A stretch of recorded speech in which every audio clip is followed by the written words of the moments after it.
재물운이 많은 아이들이지만 그 재물운이 남에게 쉽게 뺏기는 아이들의 태몽에 대해 다양한 전통적인 해석이 있습니다. 태몽은 부모나 가까운 친척 혹은 아이와 특별한 연관이 있는 사람이 임신 중 꿈을 꾸면서 앞으로 태어날 아이의 성격이나 운명을 암시하는 것이라 여겨지며 한국에서는 오랜 전통과 문화 속에서 여러 해석이 쌓여왔습니다. 특히 재물운과 관련된 태몽은 사람들에게 큰 관심을 끌며 자주 해석의 대상이 되곤 합니다. 그러나 이 재물운이 순조롭게 유지되는 것이 아니라 타인에 의해 빼앗기기 쉽다는 특징이 태몽에 나타날 때 해석은 다소 복잡하고 다층적으로 변화하게 됩니다. 먼저 재물운이 많지만 남에게 빼앗기기 쉬운 태몽의 대표적인 유형으로 황금 물고기나 크고 빛나는 금덩어리를 잡으려다 놓치거나 큰 물고기를 잡았는데 그것이 도망치는 장면이 나오는 꿈이 있습니다. 황금 물고기는 금전적 운과 재물을 상징하는데 이를 손에 넣으려는 순간 놓친다면 아이가 성장하면서 큰 재물운을 타고나겠지만 관리나 보호가 어렵거나 본인만의 것이 되기 전에 누군가에 의해 소유권이 넘어가거나 잃어버리는 상황이 많을 것이라는 해석이 따라옵니다. 이러한 태몽의 경우 아이가 미래에 큰 재산을 얻을 잠재력을 갖고 있긴 하지만 그 재물을 지키는 데 있어 어려움을 겪을 수 있다는 의미를 담고 있습니다. 또한 풍성한 과일나무에서 과일이 떨어지는 꿈도 흔히 재물운이 많지만 남에게 뺏기기 쉬운 태몽으로 알려져 있습니다.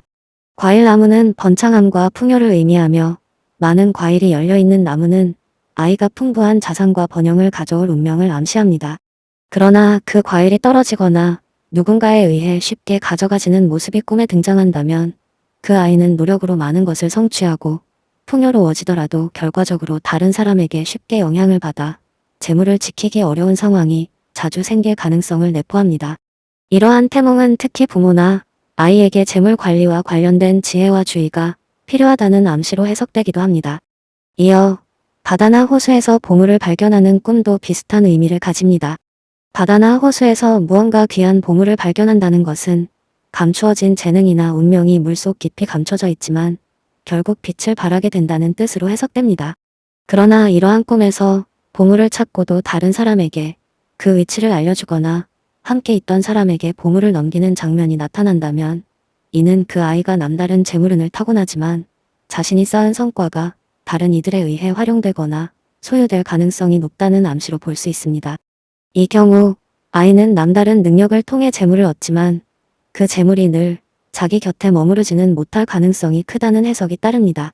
또한 누군가가 다가와 황금빛 새나 귀한 짐승을 건네는 꿈도 재물운과 관련된 상징적 태몽입니다. 황금빛 새는 높은 재능과 가능성을 나타내며 귀한 짐승은 희귀한 자원을 뜻하는데 이를 누군가에게 받는 상황은 아이가 사회적으로 큰 행운을 타고나거나 특별한 재물운을 가질 것을 암시합니다. 그러나 이러한 꿈에서 새가 도망가거나 짐승이 떠나버리는 상황이 함께 나타난다면 이는 그 재물운이 영속적이지 않고 다른 사람에 의해 소유되거나 아이의 노력과 관계없이 결과가 쉽게 남에게 넘어가 버릴 수 있다는 점을 의미합니다. 따라서 이 경우 부모나 아이가 재물 관리와 자립에 대한 노력을 기울여야 한다는 조언이 자주 따라옵니다. 마찬가지로 산에서 많은 보석을 발견하는 꿈도 같은 맥락에서 재물운을 시사합니다. 산은 큰 노력과 인내를 상징하며 그곳에서 보석을 발견한다는 것은 아이가 훗날 어려운 환경 속에서도 큰 재물을 일구어낼 운명임을 의미합니다. 하지만 이 보석이 산 아래로 굴러가거나 누군가에게 빼앗기는 장면이 나올 경우 이 재물운이 지속적이지 않고 순식간에 사라지거나 다른 이의 손에 넘어갈 수 있음을 경고합니다. 이 꿈을 꾸는 경우 아이가 어떤 경로로든 재물운을 얻게 되지만 이를 유지하는 데는 끊임없는 주의가 필요하다는 점을 암시합니다. 또 다른 태몽으로는 굉장히 큰 나무에서 열매를 따려 할 때 바람이 불어 열매가 떨어지는 꿈이 있습니다. 나무는 번영과 생명을 상징하며 열매는 그 나무의 성과를 의미합니다. 특히 큰 나무에서 열매를 따려는 장면은 아이가 장래에 재물적 성취를 이루겠지만 바람에 의해 열매가 떨어지는 상황은 아이가 큰 성과를 남기기 전에 환경적 요인이나 타인에 의해 그 성과가 소실될 수 있음을 시사합니다. 이러한 태몽은 아이가 재물운을 가지고 태어나지만 그것을 위해 다소 주의가 필요하며 보호와 안정된 환경을 조성해줄 필요가 있다는 해석으로 이어집니다. 또한 어린 호랑이나 큰 개를 데려오려다 놓치게 되는 꿈도 재물운이 많지만 뺏기기 쉬운 아이들의 태몽으로 볼 수 있습니다. 호랑이나 큰 개는 강한 힘과 권위를 상징하며 재물이나 사회적 지위를 나타내기도 합니다. 이러한 동물을 데려오려다 놓치거나 누군가 다른 사람이 차지하게 된다면 이는 아이가 강력한 재물 운이나 사회적 지위를 얻게 될 가능성을 암시하나 그것을 쉽게 유지하거나 독점하지 못할 수 있음을 의미합니다. 이는 결국 아이가 타인의 도움이나 관리를 통해서만 재물을 유지할 수 있을 가능성을 내포하며 신뢰할 수 있는 사람들과의 관계가 중요하다는 암시를 담고 있습니다. 끝으로 대나무 숲에서 빛나는 구슬을 발견하는 꿈도 이와 유사한 의미를 가집니다. 대나무는 강한 생명력과 성장을 상징하며 빛나는 구슬은 귀중한 자산을 나타냅니다.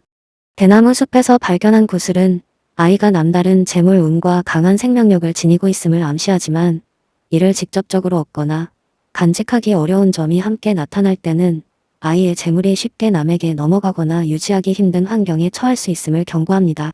이 경우 아이는 재물적 성취를 이루겠지만 지속적인 관리와 주의가 필요함을 시사합니다. 이처럼 재물운이 있지만 남에게 쉽게 빼앗길 수 있는 태몽에는 다양한 형태가 있습니다. 이러한 태몽을 가진 아이는 대체로 성취와 행운을 타고나지만 이를 지속적으로 유지하기 위해 많은 노력과 주의가 필요할 것으로 해석됩니다.